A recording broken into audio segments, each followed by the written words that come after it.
Assalamualaikum warahmatullahi wabarakatuh. Saya Ria Marlini dari Program Studi Pendidikan Pancasila dan Kewarganegaraan, Fakultas Keguruan dan Ilmu Pendidikan dari kelas 06 PPKP 001. Praktek mengajar ini dilakukan untuk memenuhi tugas pemantapan kemampuan mengajar yang diampu oleh Bapak Herdi Wismanjaya. Praktek mengajar ini juga dilakukan seharusnya di dalam kelas, tetapi karena sedang maraknya virus COVID-19, jadi dilakukan di dalam rumah. Semoga tidak mengurangi rasa hormat saya. Semoga kita semua diberikan kesehatan dan semoga keadaan kembali membaik. Terima kasih. Sebelum Ibu memulai pelajaran pada hari ini, Ibu ingin mengabsen kalian terlebih dahulu ya. Sebelumnya siapa aja yang tidak hadir pada hari ini? Itu Bu, Taufik Pradana karena sakit. Oh, terus siapa lagi? Itu aja? Baik. Ya sudah. Baik, pada pertemuan kali ini kita akan membahas tentang pembukaan Undang-Undang Dasar Negara Republik Indonesia tahun 1945.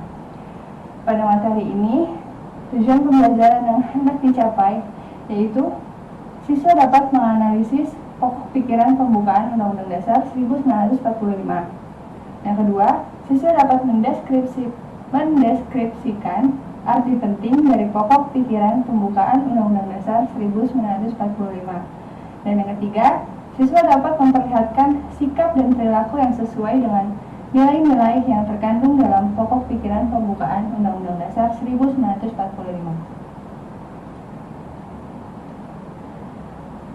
Pada Undang-Undang Dasar Negara Republik Indonesia, ada yang sudah tahu berapa kali diamandemen?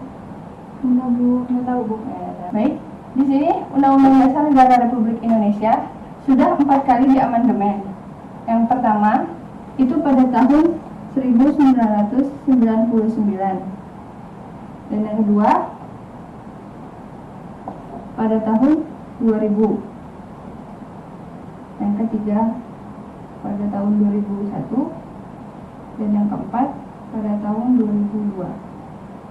Di sini amandemen itu artinya perubahan.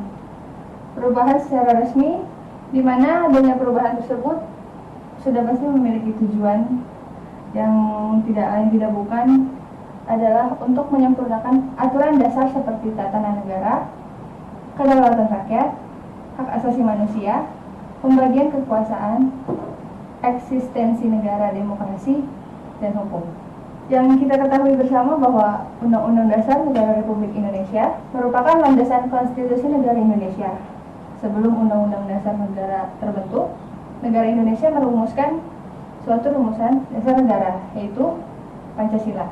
Pancasila merupakan landasan ideologi negara Indonesia. Setelah Pancasila, baru dirumuskan sebuah konstitusi, yaitu Undang-Undang Dasar Negara Republik Indonesia tahun 1945. Dari Undang-Undang Dasar Negara Republik Indonesia memiliki 4 alinea yang masing-masing dari keempat ini memiliki pokok pikirannya tersendiri. Undang-Undang Dasar Negara Republik Indonesia pada tahun 1945 terdiri dari 4 alinea. Alinea pertama, kedua, ketiga, dan keempat. Yang masing-masing pada alineanya itu memiliki makna tersendiri yang berbeda-beda pada alinea pertama, kedua, ketiga, dan keempat. Pada alinea pertama merupakan penjabaran dari sila ketiga. Ada yang tahu sila ketiga apa? Persatuan Indonesia. Ya. Merupakan penjabaran dari sila ketiga. Persatuan Indonesia.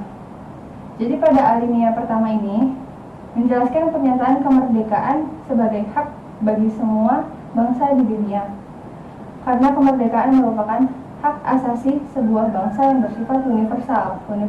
Universal itu menyeluruh. Dan pada alinea pertama ini memuat dalil objektif, yaitu bahwa penjajahan itu tidak sesuai dengan pri kemanusiaan dan pri keadilan. Penjajahan bertentangan dengan nilai-nilai kemanusiaan karena penjajahan memandang manusia tidak memiliki derajat yang sama.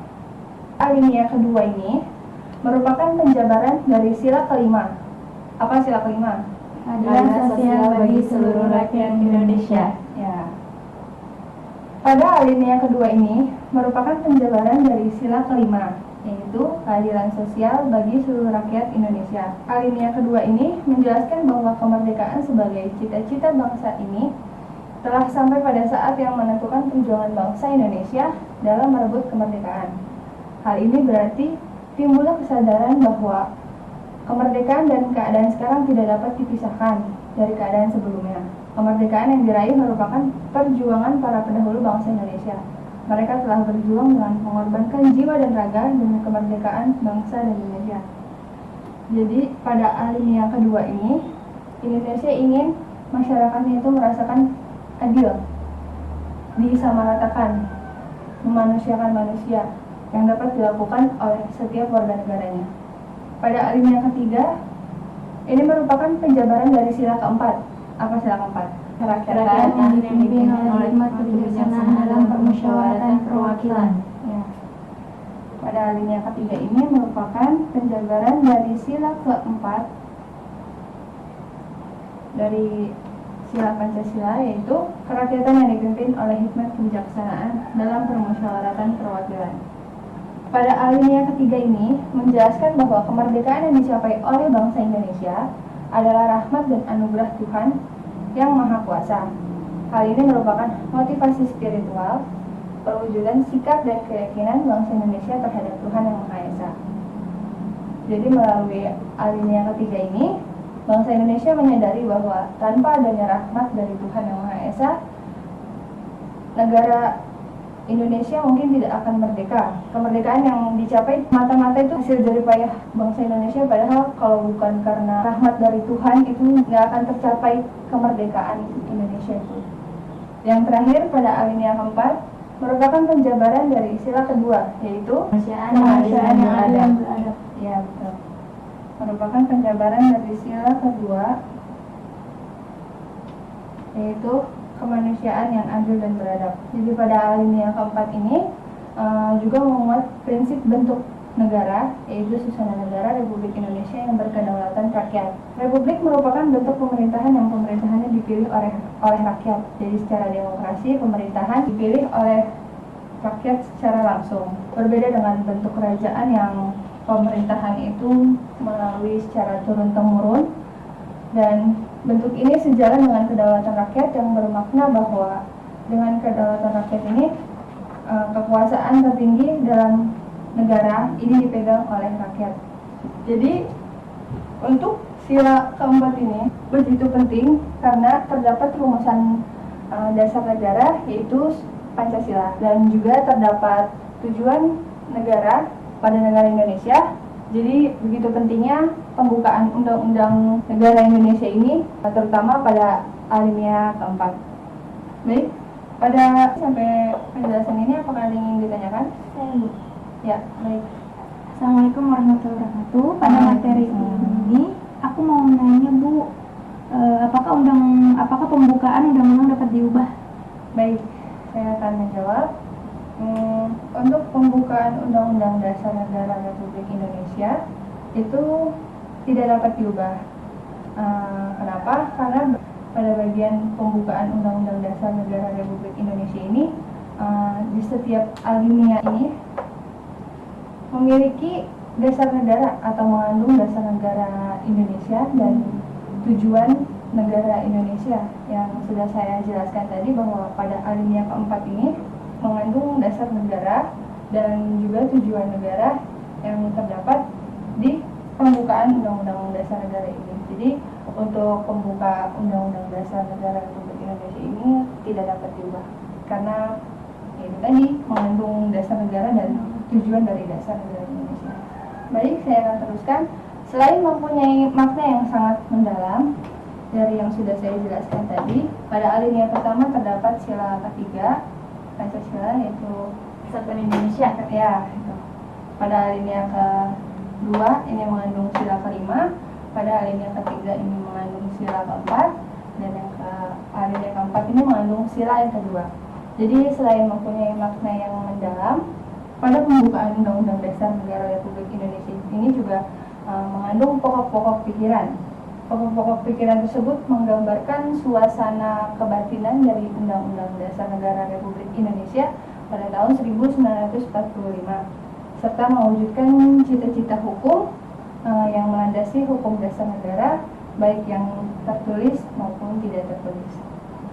Jadi, selain tadi makna yang mendalam pada pembukaan Undang-Undang Dasar Negara Republik Indonesia, juga terdapat pokok-pokok pikiran, di mana pokok-pokok pikiran tersebut menggambarkan suatu suasana kebatinan dari Undang-Undang Dasar Negara Republik Indonesia, serta mewujudkan cita-cita hukum yang melandasi hukum dasar negara, baik yang tertulis maupun yang tidak tertulis. Dan untuk pokok pikiran yang pertama, negara melindungi segenap bangsa Indonesia dan seluruh tumpah darah Indonesia dengan berdasarkan atas persatuan. Jadi pada pokok pikiran yang pertama ini, pokok pikirannya itu adalah persatuan. Di mana pada pokok pikiran persatuan ini, salah satu contohnya yaitu menghormati orang lain, walaupun berbeda ras, suku, agama, dan sebisa mungkin kita sebagai warga Indonesia hidup rukun dengan orang yang di sekitar kita. Karena dibandingkan dengan negara lain, negara Indonesia ini yang memiliki banyak sekali suku gitu. Tapi bisa kerjasama, bisa bergabung dengan beda suku manapun tuh Indonesia tuh hebat, bisa bergabung lah istilahnya. Dan yang kedua, ini pokok pikiran yang kedua ini, negara hendak mewujudkan keadilan sosial bagi seluruh rakyat Indonesia.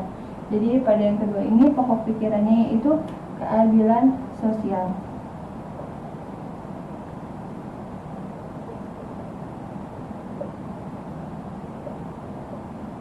Jadi pada pokok pikiran yang kedua ini, sikap yang sesuai dengan keadilan sosial ini yaitu melaksanakan hak dan kewajibannya dalam berbagai lingkungan, baik di rumah, di sekolah, maupun di masyarakat dalam menaati peraturan. Keadilan sosial di sini, Indonesia ini ingin membentuk suatu sikap di mana warga negaranya itu memiliki sikap yang adil dalam sesama manusia gitu. Jadi keadilan sosial ini diterapkan supaya masyarakatnya ini memiliki nilai keadilan dalam dirinya itu terhadap orang yang membutuhkan, terhadap siapapun itulah pokoknya. Dan untuk yang ketiga ini, pokok pikiran yang ketiga, negara yang berkedaulatan rakyat berdasarkan atas kerakyatan dan permusyawaratan atau perwakilan. Jadi pada pokok pikiran yang ketiga ini mengandung kedaulatan rakyat.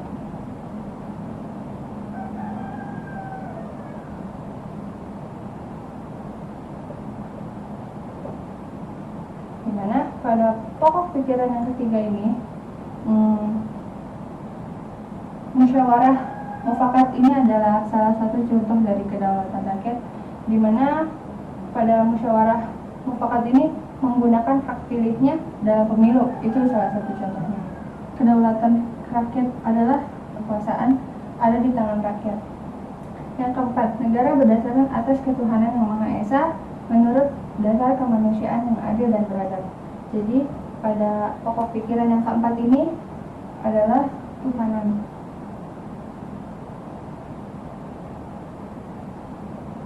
Dimana contohnya ini adalah menjaga sikap toleransi antar umat beragama. Jadi kita sebagai warga negara Indonesia yang memiliki beragam agama, beragam suku, beragam ras, dan lain-lain sebagainya, itu kita harus saling menjaga sikap toleransi.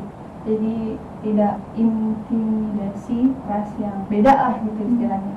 Jadi kita sebagai bangsa Indonesia itu harus memiliki sikap toleransi terhadap berbagai macam budaya, suku, agama, apapun itu, karena sesuai dengan semboyan kita negara Indonesia, yaitu Bhinneka Tunggal Ika, di mana artinya itu berbeda-beda tetapi tetap satu jua.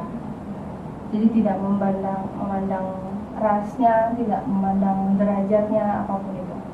Di sini untuk sikap positif yang berkaitan langsung dengan pembukaan Undang-Undang Dasar Negara Republik Indonesia pada tahun 1945 ini, itu merupakan suatu tugas seluruh bangsa Indonesia untuk mempertahankan serta mewujudkan pokok-pokok pikiran pembukaan Undang-Undang Dasar Negara Republik Indonesia tahun 1945 dalam kehidupan bermasyarakat, bernegara, dan berbangsa. Jadi sudah menjadi tugas kita semua sebagai warga negara Indonesia, apalagi kita sebagai pelajar, sekaligus sebagai generasi penerus perjuangan bangsa untuk mempertahankan kelestarian pokok-pokok pikiran pembukaan Undang-Undang Dasar Negara Republik Indonesia pada tahun 1945. Baik, materi sudah Ibu sampaikan. Sekarang Ibu ingin memanggil salah satu dari kalian untuk membacakan pembukaan Undang-Undang Dasar 1945. Silakan Risma untuk membacakan pembukaan Undang-Undang Dasar 1945. Silakan maju ke depan. Undang-Undang Dasar Negara Republik Indonesia tahun 1945. Pembukaan bahwa sesungguhnya kemerdekaan itu ialah hak segala bangsa, dan oleh sebab itu maka penjajahan di atas dunia harus dihapuskan karena tidak sesuai dengan peri kemanusiaan dan peri keadilan. Dan perjuangan pergerakan kemerdekaan Indonesia telah sampailah pada saat yang berbahagia dengan selamat sentosa menghantarkan rakyat Indonesia ke depan pintu gerbang kemerdekaan negara Indonesia yang merdeka, bersatu, berdaulat, adil dan makmur atas berkat rahmat Allah yang Maha Kuasa, dan dengan didorongkan oleh keinginan luhur supaya berkehidupan kebangsaan yang bebas, maka rakyat Indonesia menyatakan dengan ini kemerdekaannya. Kemudian daripada itu, untuk membentuk suatu pemerintahan negara Indonesia yang melindungi segenap bangsa Indonesia dan seluruh tumpah darah Indonesia, dan untuk memajukan kesejahteraan umum, mencerdaskan kehidupan bangsa, dan ikut melaksanakan ketertiban dunia yang berdasarkan kemerdekaan, perdamaian abadi, dan keadilan sosial. Maka disusunlah kemerdekaan kebangsaan Indonesia itu dalam suatu susunan negara Republik Indonesia, kedaulatan rakyat dengan berdasar kepada Tuhan Yang Maha Esa, kemanusiaan yang adil dan beradab, persatuan Indonesia, kerakyatan yang dipimpin oleh hikmat kebijaksanaan dalam permusyawaratan perwakilan, serta dengan mewujudkan suatu keadilan sosial bagi seluruh rakyat Indonesia. Terima kasih Bapak semuanya. Baik, untuk yang lainnya segera dihafalkan pembukaan Undang-Undang Dasar. Minggu depan akan Ibu tanyakan satu persatu dan maju ke depan seperti yang tadi temannya sudah lakukan. Sekian materi yang sudah Ibu sampaikan. Semoga kalian bisa memahami apa isi dari pembukaan Undang-Undang Dasar dan bisa menjelaskannya besok di depan kelas. Baik, sekian dari saya. Kurang lebihnya mohon maaf. Wabillahi taufiq wal hidayah. Wassalamualaikum warahmatullahi wabarakatuh.